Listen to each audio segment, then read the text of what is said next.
உங்களோட question repeat பண்ணுங்க. ஓகேவா? ஓகேவா இல்லையா?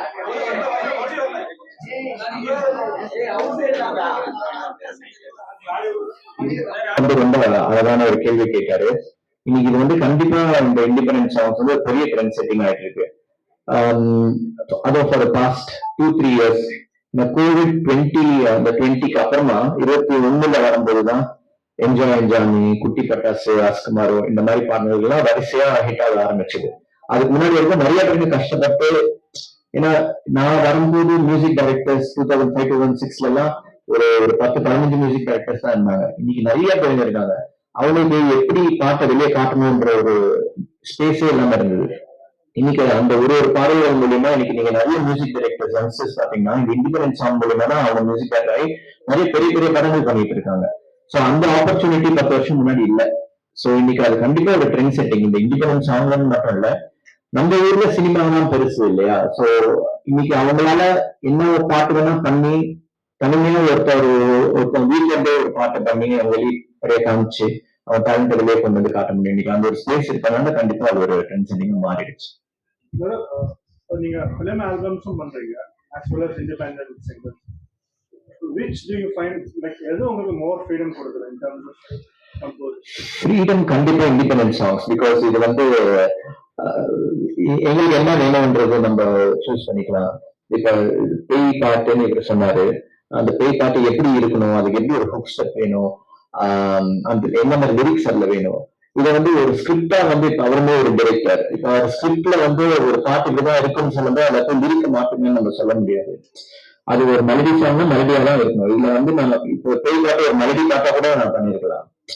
But we chose to be ஒரு குழந்தைங்களுக்கு பிடிச்சணும், ஒரு டான்ஸ் நம்பரா இருக்கணும், எனக்கு ரீல்ஸ் எல்லாம் ஹிட் ஆகுது, அதுல ஒரு ஸ்டெப் நல்லா இருக்கணும், அந்த ஸ்டெப் சிம்பிளா இருக்கணும். இதெல்லாம் நிறைய பாக்கறதுனால இதுக்கு ஒரு இண்டிபெண்டன்ஸ் ஸ்பேஸ் கிடையாது. பட் ஆப்வியஸா சினிமா ஒர்க் பண்ண ரொம்ப பிடிக்கும். பிகாஸ் சினிமா பேக்ரவுண்ட் ஸ்கோர்ஸ் பண்ணும்போது தட்ஸ் வேர் அதுல இருந்து பண்ண ஆரம்பிச்சோம். ஸோ சினிமா பெரிய ஒரு விஷயம் தான். நீங்க மியூசிக் அமைச்ச படத்துல, நீங்க இசையமைச்ச படத்துல எந்த கேரக்டர் உங்களை இன்னும் நல்லா நடிக்கணும், நம்மளும் நடிக்கணுங்கிற உணர்வு யார்? நான் நடிக்கணும்னா நான் நடிக்கணும்னு அந்த மாதிரி எனக்கு தோணல. பட் எனக்கு அப்படி தோணுனதோட நான் போடா போடின்னு ஒரு படம் பண்ணிருப்பேன். சிம்பு சார் அதுல அவரோட போய் சோபனா கிட்ட வீட்டுல போய் திரும்பி போய் குழந்தை இன்னொரு 10 குழந்தை பெற்றுக்கண்டி அப்படின்னு சொல்லி போய் பேசுவாரு. அந்த ஷாட் அவர் நடிச்சிருக்காரு ஒரே சிங்கிள் டேக்ல.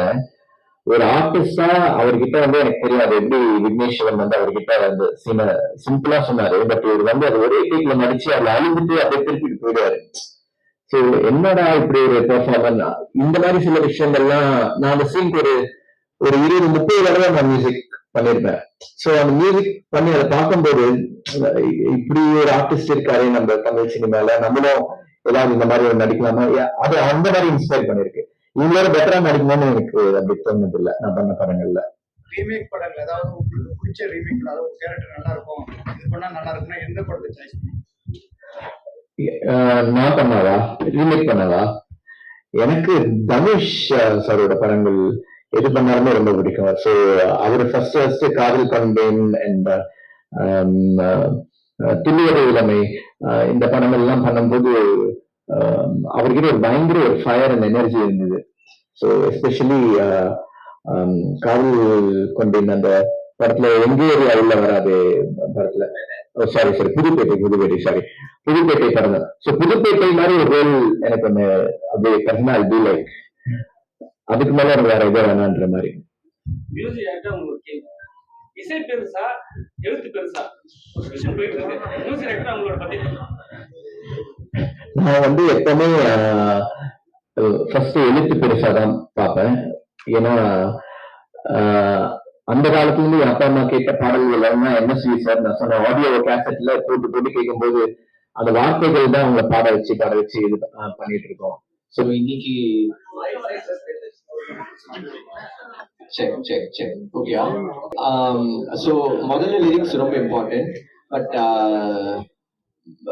டியூனா ஒரு சாங்ல வந்து அந்த மெலடி வந்து ரொம்ப அழகா இருந்தாதான் அந்த லிரிக்ஸ் எல்லாம் அழகா உட்காரும். ஸோ சில பாடல்கள் வந்து நம்ம டியூனா உட்காந்து ரொம்ப அழகா குடிச்சோம்னா அந்த லிரிக்ஸ் நம்ம எதுவுமே சொல்ல, இப்போ சுந்தரி கண்ணால் ஒரு செய்திலாம் வந்து அதுக்கு மேல ஒரு டியூனோ ஒரு லிரிக்கும் கேட்க முடியாது அந்த மாதிரி. ஸோ ரெண்டு பக்கமும் பண்ணலாம்.